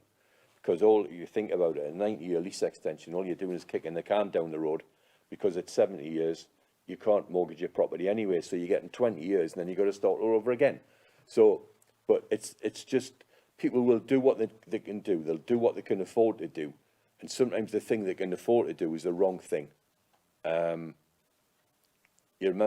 remember Bright House in Blythe? Perfect home, Bright House. The man who can't afford a fridge, you know, and he can get one for £10 a week over 4 years. Do the maths. You know, we're talking about much more than that. We're talking about your home, not a fridge. But it's the same logic. People are being forced into situations because of the lack of knowledge that is out there about this problem. I could sit here all week. It keeps me awake at night, this stuff, and I really feel passionate about it. But there aren't many people in my business like me, unfortunately. So, as I say, any help you can give in the future, and it's not just Cramlington, it's Seaton Delaval, it's Hastings Park, it's Bedlington Bower Grange, etc., etc. It's Blythe Newsham Farm, moving out of it. You've got Highfields in Killingworth, etc., etc. Now, the builders have said they're not going to build any more leasehold homes in Cramlington, which I'll take as, you know, take them on their word on that one. But remember, any shared ownership stuff that comes up is leasehold. So if your kids or whoever or anybody you know is a first-time buyer sort of thinking about the shared ownership thing, just try and talk them out of it. It'd be better buying a second-hand property, which is probably a fraction of the cost of a new one anyway, because new houses got a 30% premium on them, you know, because you've got the Section 106s to pay, and the builder's got to make you 75 million quid bonus. That's where the money comes from. It doesn't come out the builder's pocket, it comes out the buyer's pocket. That's great, thanks, Paul. And I think it's worth pointing out as well that when it comes to leasehold, there's different leasehold companies. It's not just one leasehold company, there's different ones. And I'm going to say some are better than others. Yeah, right. I'm pleased you brought that up. Yeah, some are better than others. Yeah. Some are very questionable with the practices. Very questionable and very difficult. You can't argue with a freeholder because he's got what you want. The way I normally describe it to anybody is it's like buying a bottle of water in the airport. You know you're going to get ripped off, but you got no choice. Yeah. And that's the way the freeholders look at you. And I would strongly recommend, I think you'll confirm this, that seek advice. Don't just go directly to them and take what they say. No. We have, on many occasions, managed to save people thousands of pounds by negotiating. I don't do it myself, but I know guys who do. So just to give you one example, as a fella came to see me, he lived in the Ems on Northburn, and he wanted to buy his freehold. So I said, well, get a price and come back. So he rang, he had to write to them, he gave them £100 to get a figure, which was their valuation. And he came back with something like 13,000 quid. So I rang my contact who does this for a living, and I said, what do you think? That's the ground rent, that's the value of the property, that's the length of the lease. He says, you're probably looking at about 3,500. So with negotiation, it was bought for 3,500. But then it did exactly the same with a fella across the road. So that they don't take it that went for 3,500, so you can have yours for 3,500. You can't find these things out online, because if you go onto the land registry sold prices on the gov.uk land registry, go onto look at who sold what in your street, and you'll see maybe go to Eastfield Dale, right? And you look and you think, well, number 1 Kinloss Square went for 150,000 in 2010, and then but then the prices go up, and then you'll find one that says £5,600. I mean, well, what happened there? Well, that was the cost of the freehold. So that person bought that freehold, and it'll stick out in amongst everything else on that street because it'll be obviously a fraction of the figures, the rest of the figures. So you can find these things out, but most people probably wouldn't know that. But if you can get it for 3.5, why do you want to pay 13,000? But I can't catch all these people. I can't catch them all. It's too late. And the thing is, if they put the house up for sale, all the freeholder's got to do is have a quick look on the Zoopla and find that the house is up for sale and say, they're trying to sell a house. I'll ask a bit more. The other thing is, one came up last week, doesn't happen very often. An old lady died in Eastfield, on Eastfield, had a bungalow on Eastfield Chase. And her daughter came to see me and she said, my mum's died last year. I really didn't feel like I was in a position to sell. But now she said, now I want to sell the bungalow. I said, what do you do with the property? Then she said, well, put it in my name. So because it's in her name and not her mum's name, she's not entitled to buy the freehold.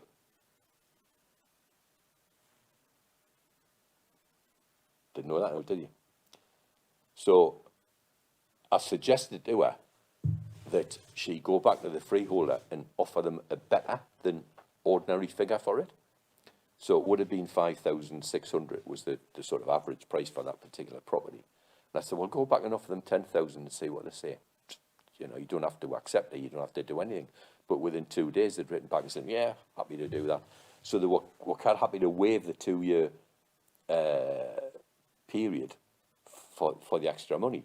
Now, you might think, well, she's had to pay 10,000 instead of 5,600, but it now means I can get her full value for her property, which I would have had to sell for way, way below. So that 10,000 probably means, you know, she's going to make another £25,000 out of the deal. But she wouldn't have known that. And without going into lots of explanations and lots of detail, when it comes to flats, you can't just buy a lease. It is possible, but you can't just buy it. It is an extension that you need to do. It's a lease extension. Yeah. And at the moment, on a small flat in Cramlington, you're talking about something on Southfield Lee, Southfield Green, Whiteley, Chase, that sort of thing, or indeed Newsham Farm and Blythe or Bower Grange in Bedlington. You could be talking £20,000 to get a lease extension on a flat. Where's your average guy going to find £20,000? If he bought that flat in 2006, 2007, before the Northern Rock went bust, he probably paid 80 or 90,000 for it. It's not worth that now, and it's worth practically nothing without a lease extension, and he hasn't got that money to buy the lease extension. So as I say, you go on and on and on. There's so many examples of how people have been sort of stitched up with this. So yeah, you know, I'm happy to work on this one, and I'm happy to give anybody any assistance, and if you can give me any assistance as a council. We did actually get some stuff because I'm on the Cramlington development thing, but I haven't had a meeting since before COVID. There's going to be another one coming up. Yeah. Huh? There's another one being arranged. Yeah, but because of that, we managed to get some help from the council through can't remember, Tony somebody a while ago, and he helped us arrange things. So I know you're strapped for cash. I know you haven't got money to throw at stuff, but any assistance you can give would be. I'm happy to spearhead anything you want to do. I can get the experts in. I can get the solicitors and the surveyors in, and they'll all do it for nothing. But you know. Okay, thanks, Paul. Does anyone have any questions?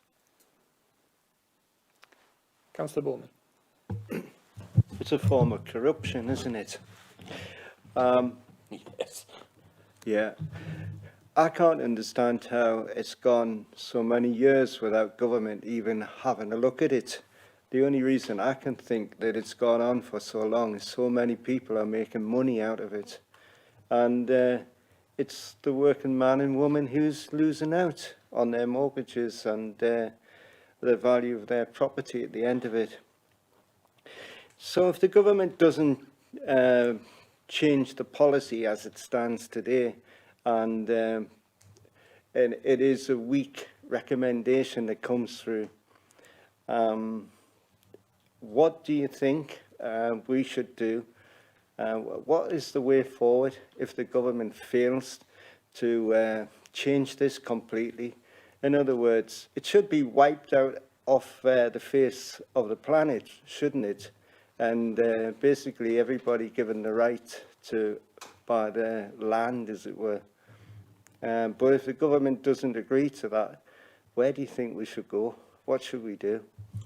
I think the way to do it is to educate people and to say to kids, first-time buyers who get caught up in things, and like, you know, first-time buyers were 30 years ago walking into a builder's site hut, paying £10,000 for a semi. It was the same as it is buying one for 200,000 now. It's the same thing. I think we've got to educate, and we've got to stop what I call complicit solicitors who work for the builder or are recommended by the builder, and there's an interest in there just saying, well, look, if you just sign the bottom and there you go, you've got yourself a house. I think you've got to go through things, but you know, I know myself that when I go to put stuff on the market, you'll say to somebody, well, you need to sign a contract here for me to act on your behalf to sell the property, and you get 1 out of 10 would actually look at the. And it's not complicated. It's just, if I sell your house, you pay me. If I don't, you don't. That's pretty well what it says. But they don't read it very much. But when you get into the year and after and the year 42s and the, you know, subsequent landlord and the ground rent will go up in line with RPI, you know, etc. You know, all these things are just in there, and most people just don't see it. So education, openness, I think, is important. And, you know, bring the builders. It's not the builders now. I think the builders have been cooked. I think it's really gone past the Taylor Wimpys and the Leaches and the Bellways and all the rest of them. Not naming anybody. All builders are the same as far as I'm concerned. They're all there to, you know, make a profit out of you. I think education and spreading knowledge amongst the community is all we can do. It might be a good subject to discuss at school in the final years of school, and say, as the kids are growing up and into adulthood and moving on. That might be a good subject to bring up, wouldn't it? Yeah. It's a very sensible idea. Yeah. I think people now are a bit more savvy, or you'd think they were. But if you, as I say, if you just look at the National Leasehold campaign or any of the work that's being done by those 3 girls, there was a massive demo at Parliament last Thursday. There was quite a lot of them there. Peter Bottomley is a big supporter of leasehold reform on the Conservative side. A few Labour guys who are caught up in it, as councillors are caught up in your wards, they're caught up in their constituencies. And there's some real horror stories out there.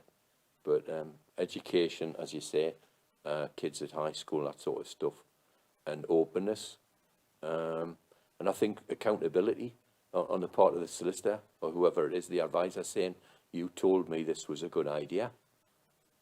It seems to me that, you know, if you've got a diesel car that's been doing the wrong thing, you can get compensation out of your car dealer or your car manufacturer, but you can't get anything out of the builder. And the freeholder says, not my problem, read the lease, mate. Okay, do we have any more questions? Right, well, this session obviously is live streamed and that can be played back. So, you know, if any members of the public see, you know, and care to go through all this, you've announced already, you know, that you're available. Thanks. I don't know whether any other members in their areas who might have this might decide that they wanted to call on Paul and arrange a meeting in their own areas. I'm sure Paul would be welcome to attend and have, you know, a session as we've had in Cramlington, and pass that on, because, as you say, it's all about that education and making people aware. And I'm sure Paul, you know, would be welcome to attend and do that. But thank you very much for coming along, Paul. Really do appreciate it. Thank you. So we have item 10, the local area council work programme. Do you have anything new on there? Just standard items. Just standard items. Obviously, the police commissioner. So I think that's now January, isn't it? Yes, that's been put back to January. Yeah. That's been put back to January. Okay. Date of next meeting is Wednesday, 20th of October, which is planning only. And I'm not aware, item 12, of any urgent business. Are you aware of anything? Okay. Thank you very much, everyone. Sorry, Chair.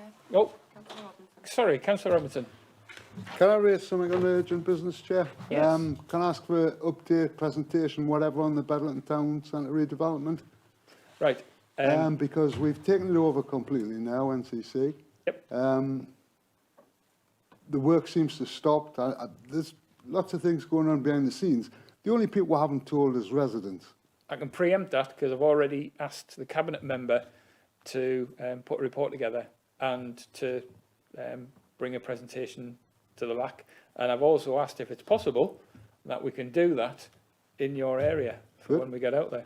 Charming. Because obviously it came to full council that they mentioned at full council that there was an issue over some party wall or something. And I've just said that, can we now, you know, it's been 18 months since we were out, and I think it's only right that we get out into your area and let everyone know, you know, what's going on. Well, I mean, it's completely changed to what a lot of residents think's going to happen. And, Yep. you know, so it needs to have a proper update. Yep. Thank you. No problem, thank you. All right, thanks everyone.